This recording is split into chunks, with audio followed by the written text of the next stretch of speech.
In this unit, we will continue our discussion of differential equations. Last time, we developed a general theory for linear systems of first-order differential equations. In the first video of this unit, I will show you how we can use the knowledge gained there to also solve a single nth-order differential equation. After that, we will change gears, and the second and the third video will be about partial differential equations. In the first video, I will first introduce you to the concept of partial differential equations and show you how we can use the concept of separation of variables to find specific solutions. And in the final third video, I will then show you a connection between these differential equations and Hilbert spaces and use that to develop a general solution for arbitrary initial conditions. So far, we had been focusing on systems of linear first-order differential equations, and we developed a very general theory for solving them. Today, we want to change gear a little bit, and we will, instead of first-order differential equation, look at an nth-order linear differential equation with constant coefficients, to be precise. And instead of looking at systems of differential equations, we will actually focus on a single nth-order differential equation today. Now, at first glance, this might seem very different from what we've been doing so far, but we'll actually show that there is an intimate connection between these two cases and that we can essentially get the solutions that we had in the previous case. Before we start, let me say a few words about notation. So far, we've all been always using x of t as notation for our function of one variable. Now, for historical reasons, for reasons where these kind of differential equations are found, typically nth-order differential equations are denoted instead with y of x. So the origin comes from something which depends on position x. In this context, there's also a new shorthand notation for derivatives. So the first-order derivative of y with respect to x is denoted as y prime. The second order derivative of y with respect to x is denoted by y double prime, and so on. So you might also find 3 primes. And the general nth order derivative is again denoted by y to the power of, in brackets, n. This is as before. An nth order linear differential equation with constant coefficients can then be written as shown here, where we have a sum of the nth order derivative plus coefficient a n minus 1 times the n minus 1th order derivative, plus and so on and so forth, a1 times first order derivative plus a0 times the function y itself.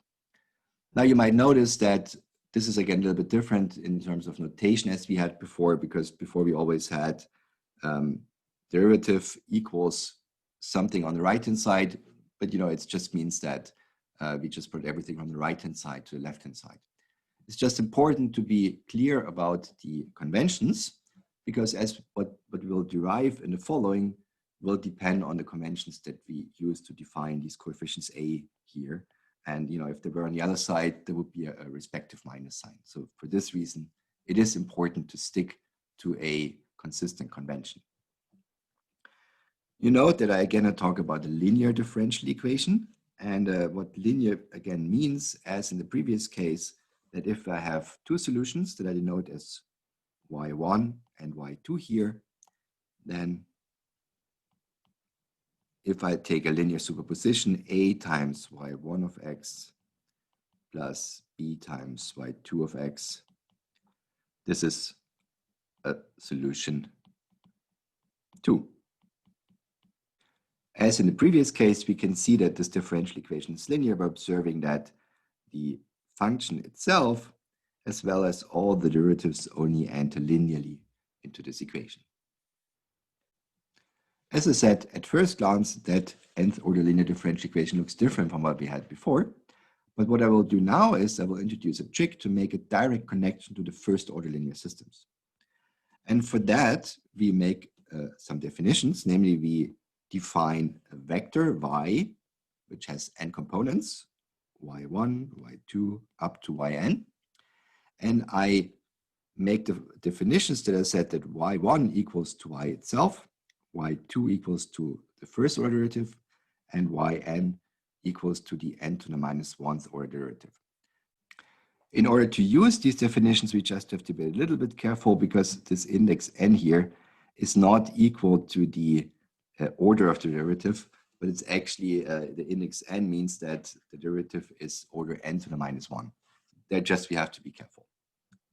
Now, to write down a first order linear system of differential equations, we need to write down something which is first order derivative of y with respect to x equals a linear system on the right hand side.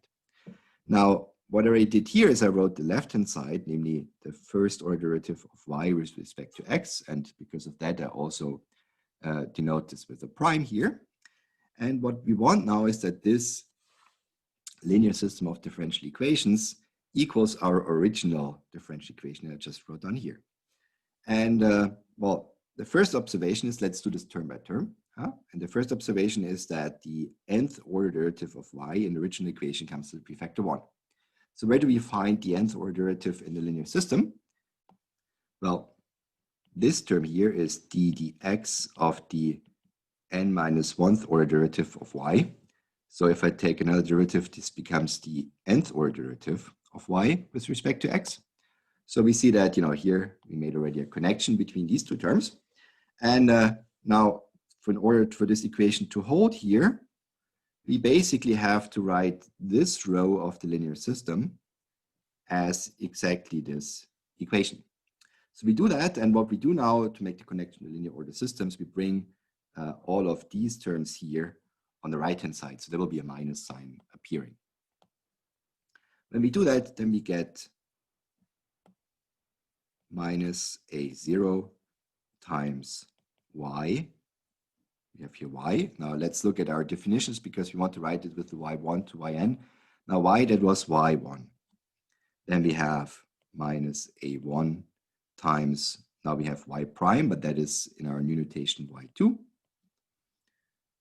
Minus and so on, up to minus an minus 1 times yn, which was, as we saw up here, the n minus 1th order derivative. So what we just did is we did something very trivial. We just basically wrote down the same equation as we have down here. We write that down with just our new definitions. Now, we also have all the other rows here. And those actually turn out to be very simple because what we'll just do is we'll just use our new definitions. And what we have here is that in the first row, we have the first order derivative of y1. Well, y1 equals to y. First order derivative of y is y prime, which is the same as y2 in our new definition. So this is y2. And well, for the next one is we have then the second order derivative, and that's the same as y3, and so on and so forth. And here I get finally yn minus 2. So it's important to note that these are really basically just trivial equations. Huh?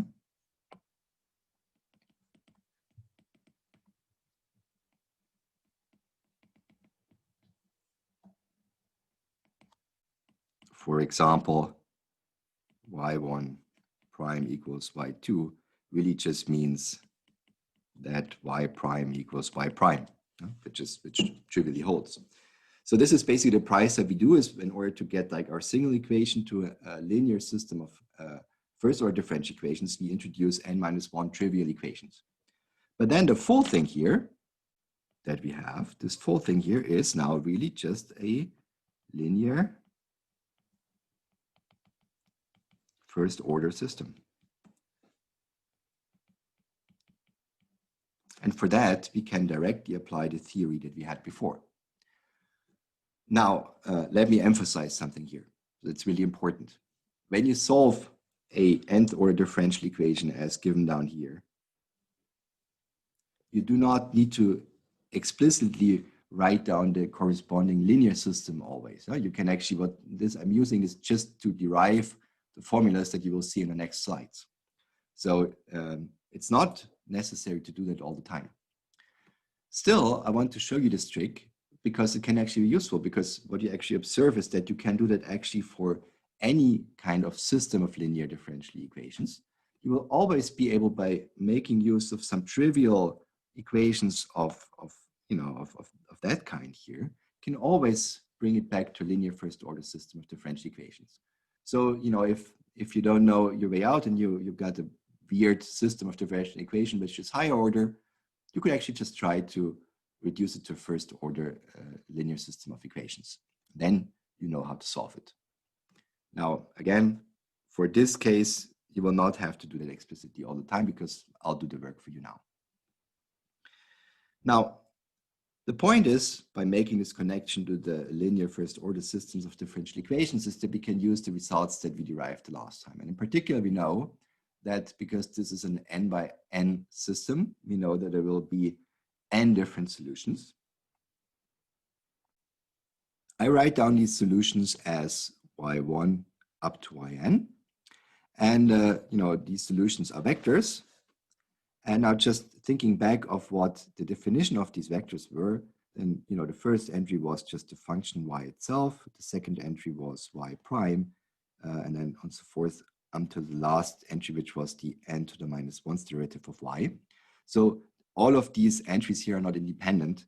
In fact, if we know the first entry, namely this function f1 of x that I write down here, then the other ones are simply the derivatives of this function. And that we have for all of these different vectors. So since basically this first entry already determines the solution vector uniquely, that's also the only thing that we need when we write down a solution for our differential equation, which was a single equation anyway. So from that we know that the general solution to the nth order linear differential equation can be written as y of x equals to c1 times function 1 of x plus and so on cn, the nth function of x. So we have again n different functions which form the basis of our solutions. Now, how do we check whether, when we have n function, whether they are really a basis? Well, we need to check whether the determinant made out of the matrix consisting of these solution vectors here, whether the determinant of that matrix is non-zero for at least one value of x, because then we know if it's non-zero for one value, it also needs to be non-zero for all other values. Now, because of the form of these solution vectors that I wrote up here, we also get here this matrix which consists of the functions and all the derivatives. And this actually has a name. This is the so-called Wronski determinant.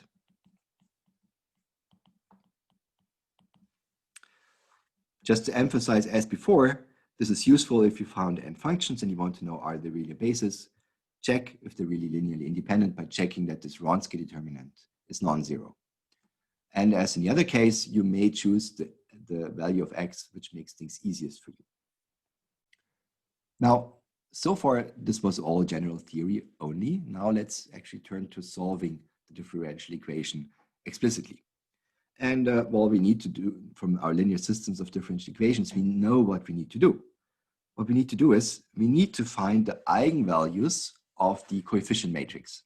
And what I just did is I just wrote here the coefficient matrix down that I got from this linear system of differential equation I showed you 2 slides ago. So maybe sit down and check that this is really the case. What we see here is this last row, which is our original differential equation, and then all the trivial rows we have up here. So what we need to do is we need to calculate the eigenvalues of this matrix. And because this matrix is very simple, there are a lot of zeros there, we can do this explicitly. And in particular, you can show that determinant of A minus lambda times unit matrix equals to minus P of lambda, where P of lambda is the so-called characteristic polynomial,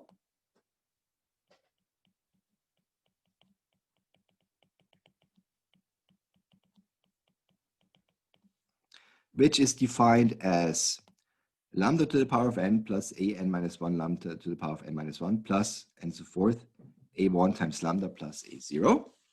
And what we see here is that we basically, this really goes exactly as the original differential equation, which was n's derivative of y plus a n minus 1 n minus 1th order derivative of y plus and so forth a1 first derivative of y with respect to x plus a0 times y. So the characteristic polynomial, you can directly read it off from the differential equation. So no need to actually do a calculation. Maybe it's worth to emphasize here just the order of the lambda that enters here, that is the order of the derivative. So because here I don't have any derivative, so it's the zeroth order. What enters here is basically lambda to the power of 0, and this is just a constant. So be careful that you make this connection properly, because otherwise you will write down the wrong polynomial. Now, what we now need to do to find the eigenvalues is we need to find the zeros of this polynomial, or in other words, we need to find the roots of this polynomial.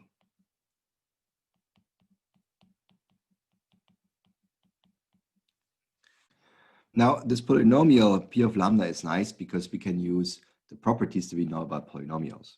So for example, the fundamental theorem of algebra tells us that we can write this polynomial as a product of lambda minus roots to the power of the multiplicity. So we have different roots of the polynomial, which can come with a certain multiplicity.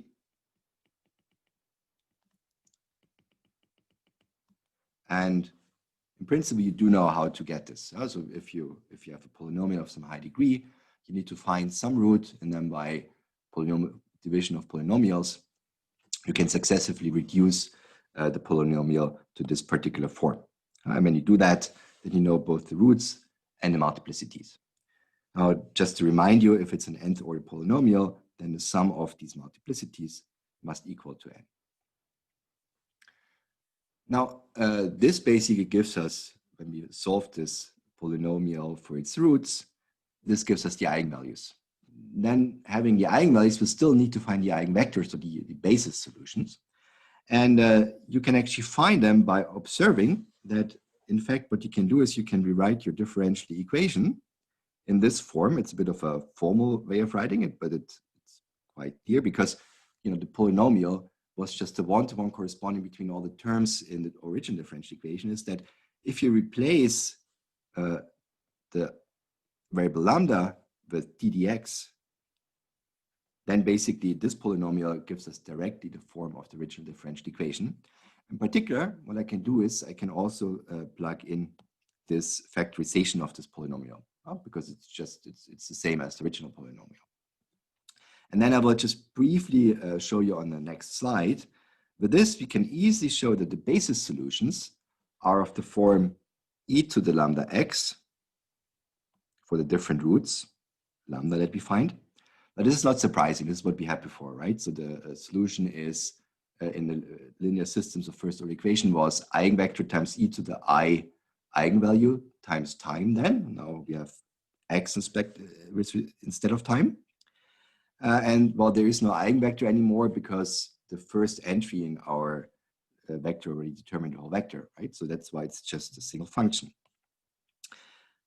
But in this case, when we have a higher multiplicity, because this matrix that we have was also so much simpler than we had before, we can also write down the solutions if we have higher multiplicities of the root. So remember, for the first order systems, we did it for a particular case of a 2x2 system. Here it turns out to be actually easier. And in particular, you can show that the solutions are, for a multiplicity m1, are all the functions x times e to the lambda 1x up to x to the m1 minus 1 times e to the lambda 1x. So we just need to multiply with the power of x that is smaller than the multiplicity of the root. So it's of course now just important to remember that, of course, these terms here, that means you only have them if multiplicity is bigger than 1. Yeah. Otherwise, of course, we only have those. Now, how can you show that this is indeed the case? In fact, in this case, it's easier not to go back to the linear system of equations, but actually just do a direct calculation. And in particular, what we want to do is we want to plug in these solutions that we have here into the differential equation that we wrote in that form here. Because what we need to do then is we need to basically always apply terms like ddx minus lambda k. And as we'll see, this will make things for us much nicer. So let's do this calculation. We start with the simplest case, namely we have the solution e to the lambda kx. So this is the kth eigenvalue that we have here. And we now multiply this with ddx minus lambda k. So when we do that, well, what we get is ddx acting on e to lambda kx. This gives us lambda k times e to the lambda kx. So we can take it out of the brackets again, minus lambda k e to the lambda kx. And this is, of course, as we see, equals to 0, which means that as soon as I have root lambda k in my polynomial, then e to the lambda kx will be a solution to this differential equation. Now let's do the same, but now let's apply it to e to the lambda kx times x to some power. And we start again with dx minus lambda k. And we now apply it to x to the power of m, e to the lambda kx. Now let's do this calculation. Now we have a product here. So we need to apply the product rule. So the derivative gives us first m times x to the power m minus 1 times e to the lambda kx plus, well, now we need to take the derivative of the exponential. So we get x to the power of m lambda k e to the lambda k x minus lambda k x to the power m e to the lambda k x. And what we see is the last two terms cancel as before. And we are left with that this one equals to m times x to the power m minus 1 e to the lambda kx.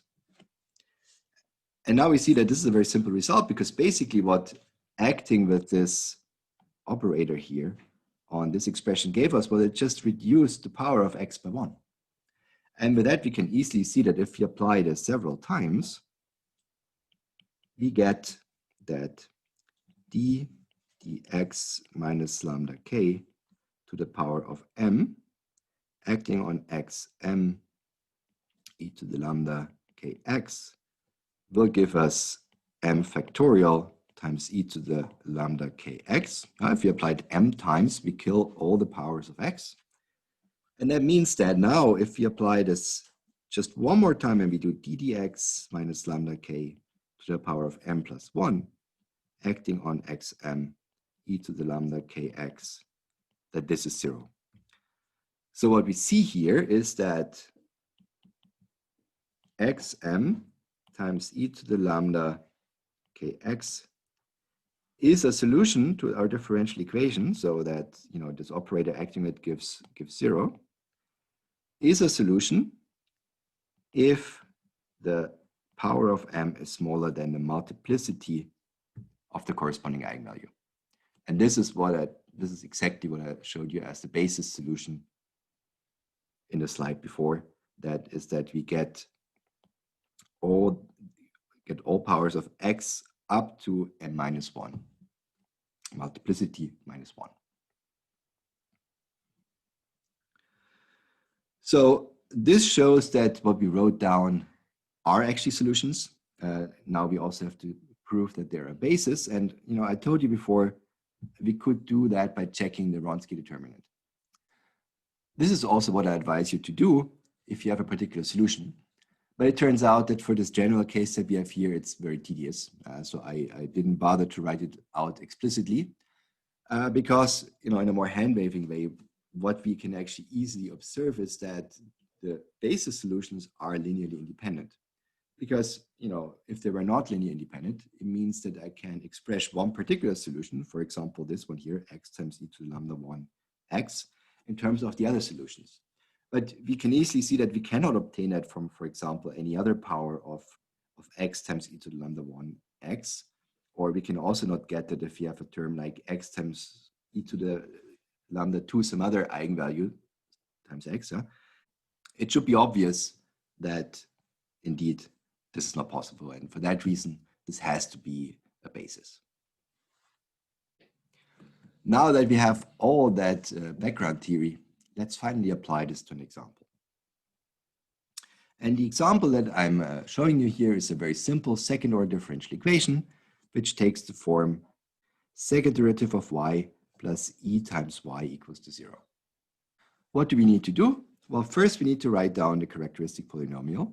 And for this system, it is p of lambda equals to, well, here we have the second order derivative, so we need a lambda squared, plus here we have e times the function itself, so this is the 0th order derivative, so this gives us the constant term in the polynomial, so here we have plus e. Now, to write down nice solutions, we actually need to distinguish a couple of cases here. And in particular, I'm distinguishing the cases that e is larger than 0, smaller than 0, or equal to 0. Now, if we do that, then in the first case, we can actually write e as k squared, where k is some real number. And with that, the characteristic polynomial becomes p of lambda equals lambda squared plus k squared, which I can easily factor to be lambda plus ik times lambda minus ik. And this, has to be 0. And, we can just read off the roots directly from this factored form. Namely, we have here ik and minus ik. So this is just to remind you that if you have a real polynomial, and this polynomial, or a polynomial with real coefficients, as in this case, you can still get complex solutions, of course. And it's part of the fundamental theorem of algebra. Now, with these eigenvalues, we see that here they're non-degenerate. So we have multiplicity is 1. For all of them, we can easily write down the basis. And this is f1 of x is e to the ikx, and f2 of x equals e to the minus ikx.